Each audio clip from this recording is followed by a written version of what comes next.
Tonight, panic mode as Trump shakes up the Senior Executive Service Executive Office. Now, hi, I'm Craig, and welcome to Just Informed Talk. For those of you who don't know, I always start off my episodes by thanking each and every one of the subscribers. Thank you so much for your contributions, your comments, and everything that you do to make this channel possible. If you haven't yet, come here and click the big red subscribe button. Make sure you click the bell for notifications. That way, as soon as this information is posted, you will be notified, because as soon as information becomes available to me, I make it available to you. So going on to the Q board, there's nothing new since our last post, but we have a lot of new information that I want to talk about, things I've learned from the audience. You guys are really great. But first, we're going to talk about a developing story here in Austin, Texas. Now, why is this important? Well, we've had a string of explosions that have been linked to a actual single person, it seems, who is or group or entity who are setting off these bombs around the city of Austin, Texas, and causing a lot of people to be injured and just causing immense amounts of fear. And it definitely warrants looking at. If you guys want to come check out these stories, it's something you guys should follow and be aware of. But as of now, it looks like the bombs are being assembled on the porches of those who are involved and being targeted. And we don't know much more after that. But a great source for the information, obviously, would be a news organization like InfoWars, who is working firsthand on the scene. Tonight, I actually happened to catch a live feed with Owen Schroyer out on the scene of the latest accident. They've been getting really good breaking footage from there and getting good eyewitness testimony. So you guys should check out InfoWars if you want to be more informed on what's going on here. But there was something I wanted to point out where if you guys could help me out in the comments, I do monitor all the big channels basically to get all the information that I can. And I happened to be watching a report done. It was actually a monologue kind of by Owen Schroyer on InfoWars in the early part of March, where he actually makes this connection, and it's really crazy. I'm going to work on finding that for you guys, but he basically says something to the effect of this. He's really upset about Sadiq Khan, who's coming to South by Southwest and talking about how there is no...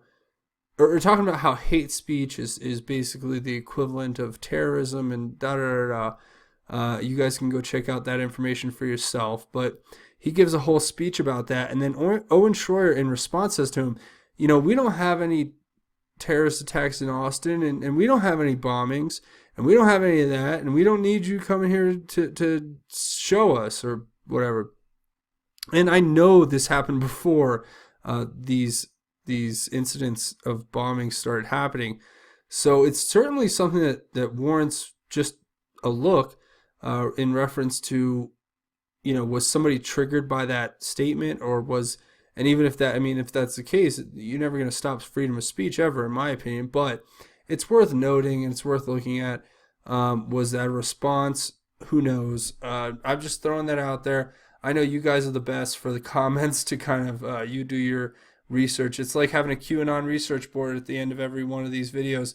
It's really awesome. I think our last video we got almost 100,000 views so far with almost 2,000 comments, and I'm doing my best to read through them, but there's a lot of information there, and I do try to take my Sundays off, as it is a holy day, unless it is something important, in which case I can say I love what I do, so it's not really a job. But bringing this information to you is really what's most important. Now, something you guys pointed out to me. So my theory was that the 3, after the U.S. Marine Corps activated US 3 dot in parentheses, was referring to this. So it's referring to the only other 3 dot you find in the QAnon post, and it's the 133rd post. We all know numerology, Freemasons, 33rd degree. They actually, these people love the numbers, and I know Q likes to throw the numbers back in their face. So we'll read through it again, just for those who weren't aware of the last video. It says, hard to swallow, important to progress. Who are supporting puppet? Who are the puppet masters? House of Sod, 6+++, 4 trillion plus. Rothschild, 6 plus plus, $2 trillion plus. Soros, 6 plus, $1 trillion plus. Focus on above 3. So he's wanting us to focus on the above 3. If there were any reason to instate the Marine Corps, that would be one. Other people have said that USMC could be United States military courts. That could be it as well. I think that's a viable and valuable input. So it could be that, but who would bring people to the military court? I'm sure it would be the Marines. So I think it's 6 in one hand, half dozen the other. You kind of come out with the same outcome. So that in and of itself is something that needs to be looked at. But what we're talking about here is this third. And then, you go on through the post and it says, public wealth disclosure is false. Many governments of the world feed the eye. And what's the eye? It's the all-seeing eye, the eye of the government, the eye of the dollar bill. Think slush funds feeder. Think war feeder. Think environmental pacts feeder. Triangle has 3 sides. That's the 3 here. Eye of Providence. The eye of Providence is the all-seeing eye. Follow the bloodlines. What is the keystone? Does Satan exist? Does the thought of Satan exist? Who worships Satan? What is a cult? Epstein Island. What is a temple? What occurs in a temple? Worship. Why is the temple on top of a mountain? How many levels might exist below? What is the significance of the colors, design, and symbols above the dome? Why is this relevant? Who are the puppet masters? Have the puppet masters traveled to this island? When, how often, why? Vladimir Putin, quote, says, the New World Order worships Satan, Q. Well, there you go. I mean, that's kind of laying it out again in the second time in this video of what this is referring to with the 3. And that's why we're activating the United States Marine Corps. But let's look at some really cool things. I mean, not cool. They're just interesting and they're factual. Or not technically factual, but we're going to figure them out. And you're going to look at them right here. First, we're going to look at this. Okay, now, I don't tend to believe these conspiracy theories that much, and I know it's hard to make an underground structure in a tropical island because of aquifers and the way that the land is. But these islands are volcanic, and you could technically build a deep underground base in them. And what Q is saying here in this post is he kind of points us to the fact, he says, how many levels might exist below, right? So how many levels are here? Is this just an elevator complex down into some kind of underground chamber or old? I know a lot of bases were built down there during the Cold War, and a lot of them were left vacant. And I know that you can build a lot of tunnels and a lot of caves into the underground complexes. And what's going on there? It's really incredible. This guy put together a great graphic. I just kind of pulled that off Google, but it does kind of examine what could be going on beneath the surface. And as you guys see from the top, it's kind of like, what are these patterns? This is on the island, Little St. James. What do they represent? So it's certainly something to be looked at, but then you look at what Q is kind of putting together here. Is this where the Luciferian rituals are conducted? Is this where people are brought and then indoctrinated into it, or brainwashed, or however you want to put it, or they willingly join with it? It's definitely something to be looked at. And you guys pointed that out to me, so I want to say thank you. That was definitely all from the comments. That was a lot of what I got because I asked for you guys' help and you helped me. So thank you. That's kind of where I'm leaning with that. But now we're going to take a closer look at the Senior Executive Service, and stay tuned for after that. We're going to actually give you this crazy in-depth look at how Mark Zuckerberg actually thinks of you. And some of the texts are going to be semi-explicit, but I think it's all fair because these are text messages that were exposed from his early years when he was first starting Facebook, talking to Sean Parker, the guy who started Napster, and talking about their business partner, who apparently, according to the text messages relayed by Mark Zuckerberg, was related to Brazilian Ponzi schemes, or oh no, I'm sorry, Brazilian insider trading, I should say, and that he was even threatened by Brazilian thugs at the University of Harvard University, I should say. So that's something to kind of stick around for. But first, we're going to get into this.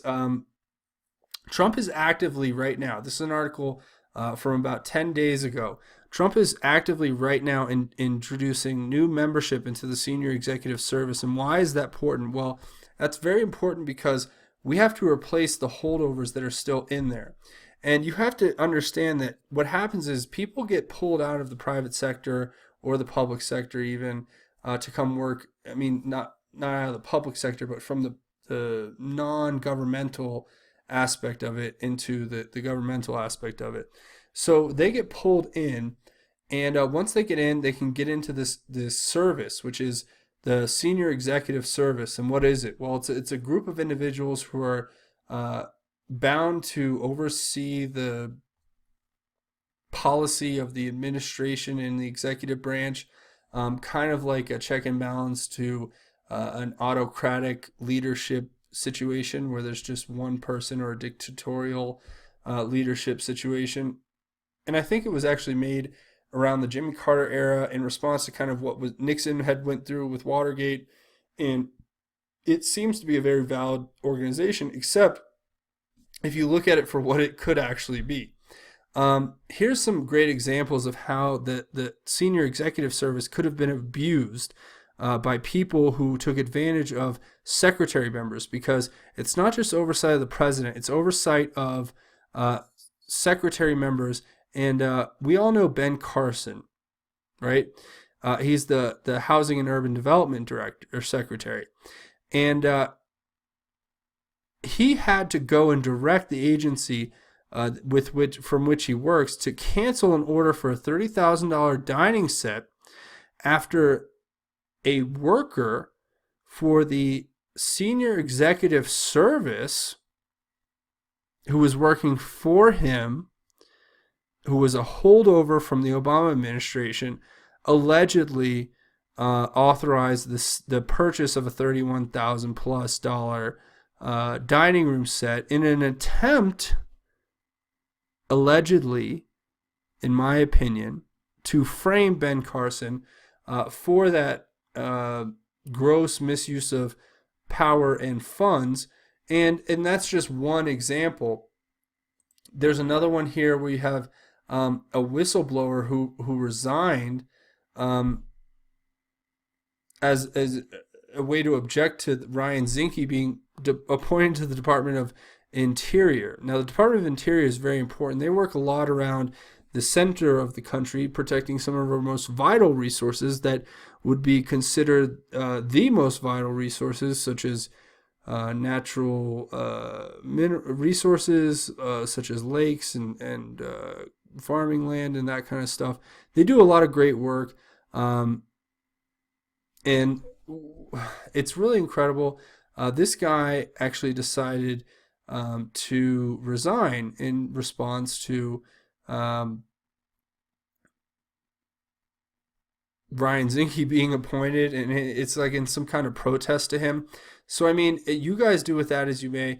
I'm just presenting you the information as it is being given to me. If you want to know the picture, go ahead and look up this guy here, Mark A. Brown. He's definitely somebody who's qualified, I think. He's been nominated and appointed to this through the Trump administration. So the SES is not totally bad. They got a lot of good guys in there, but we have to kind of keep a monitor on those who need to move out of that service, who are layovers, holdovers, and cannot be pushed out.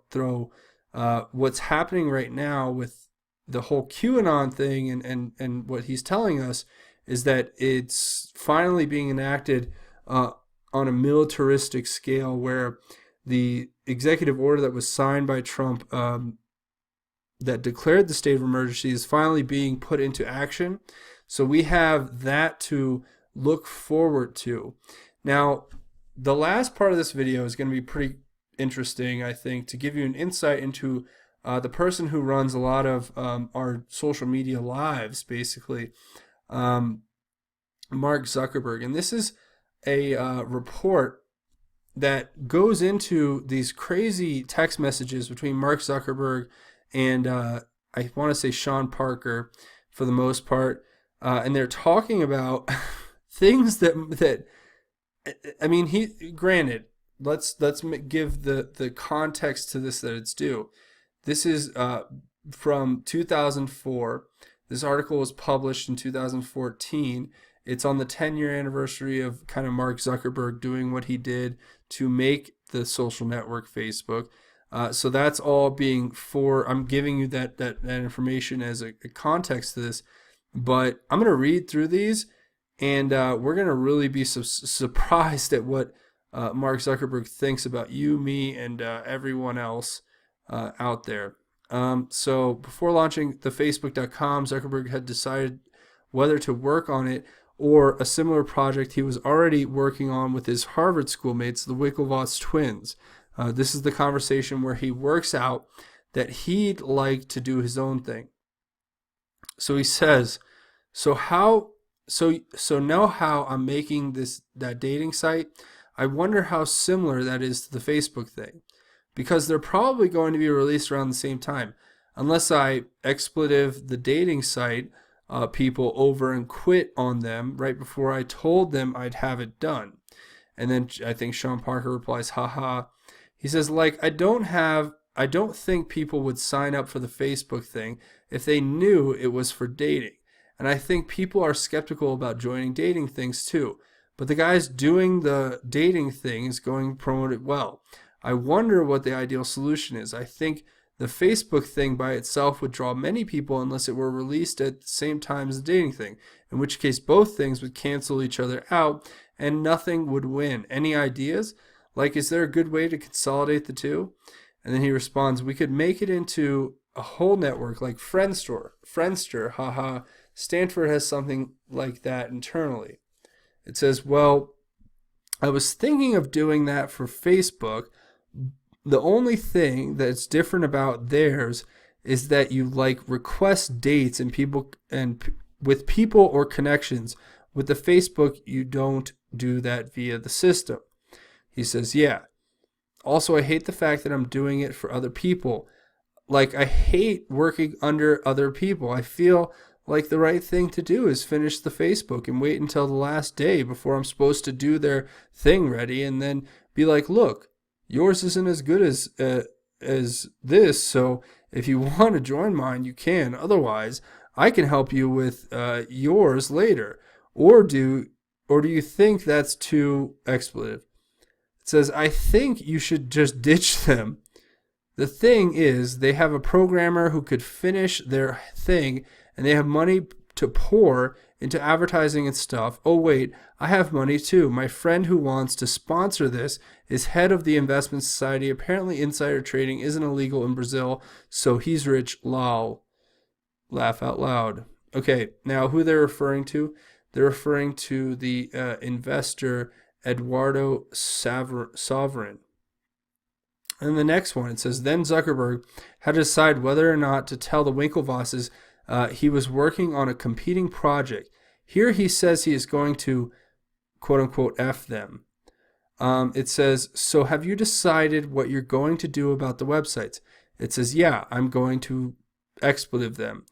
Probably in the ear. Haha, sounds good. Did you talk to your parents about this? He says, yeah, I got their support. I also got a friend to pay for my servers and stuff so I can get whatever equipment I need.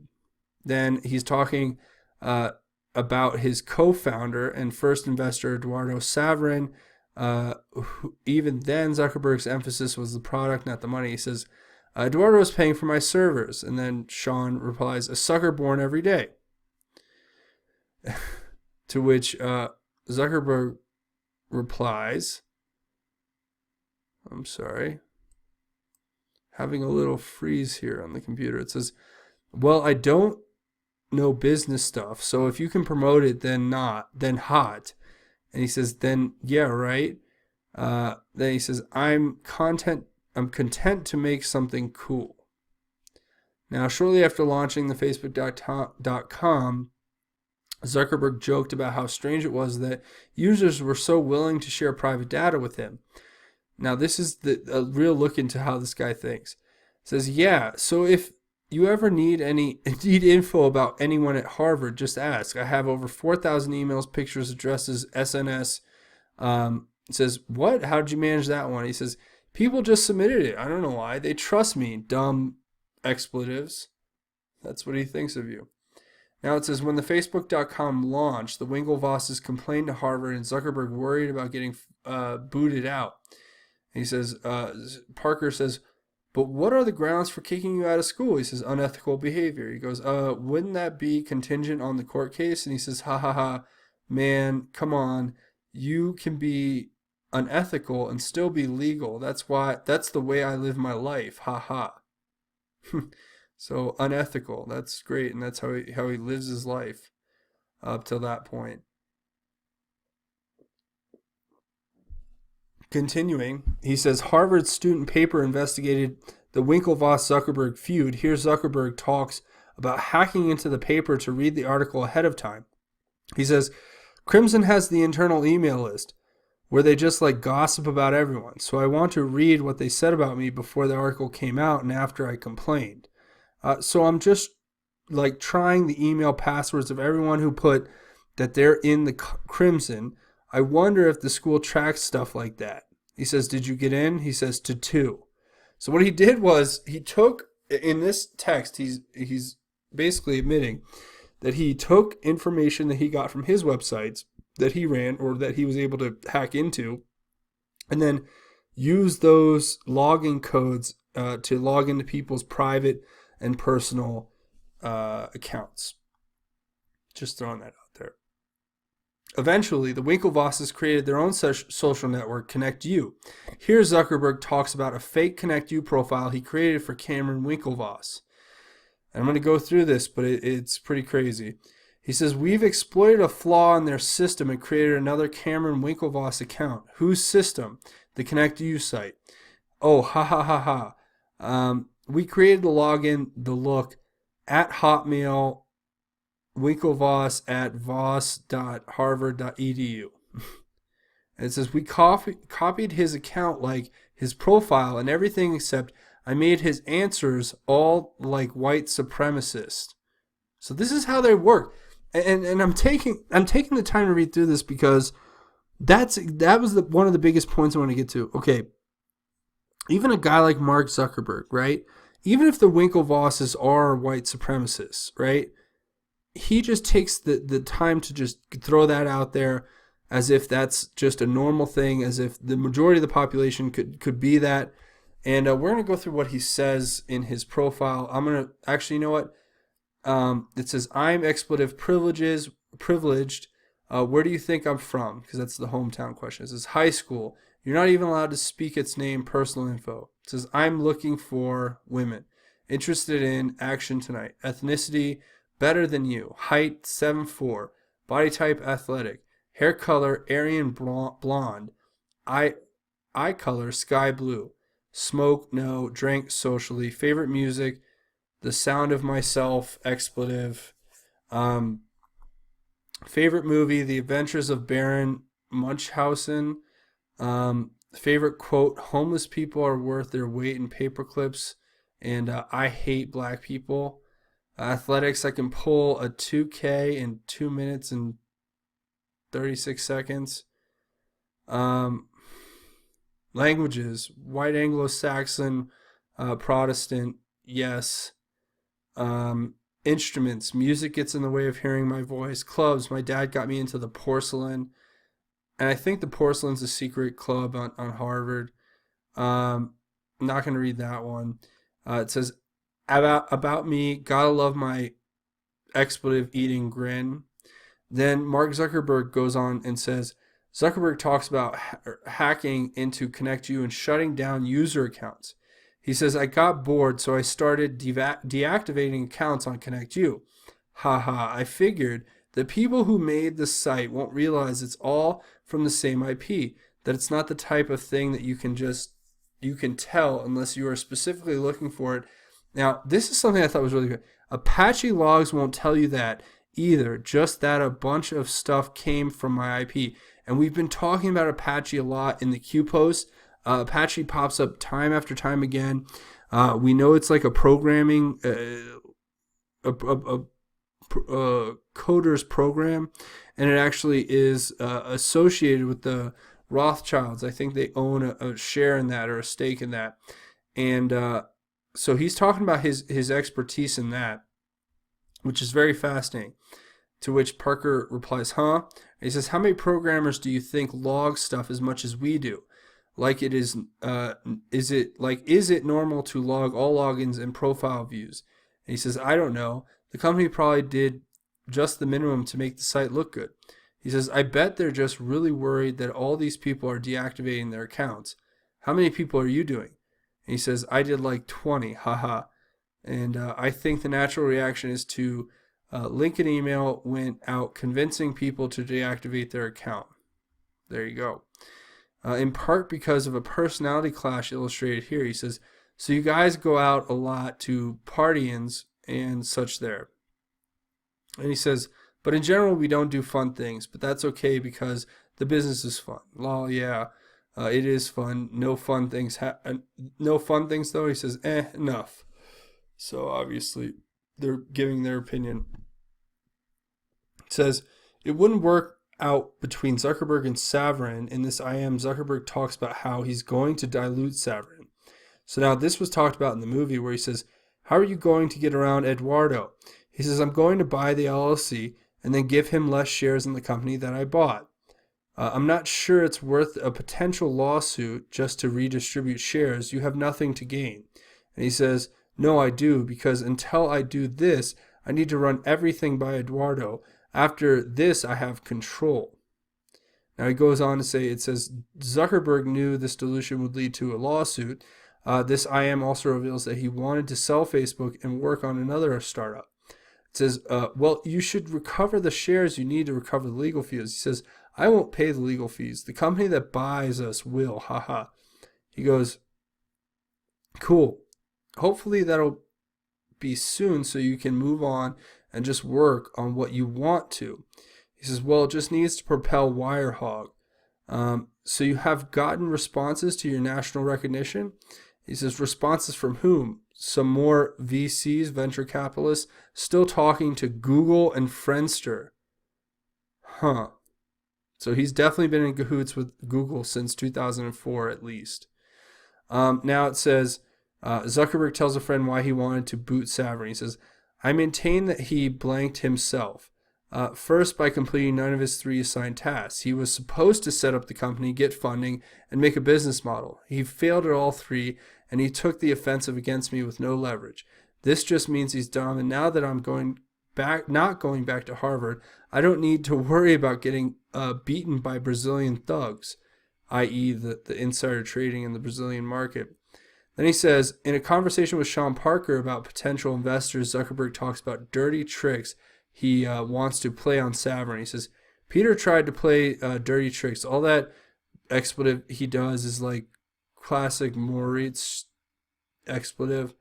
And that's kind of like what that is. And that's pretty much the end of it. So you guys get an idea of how his mind works.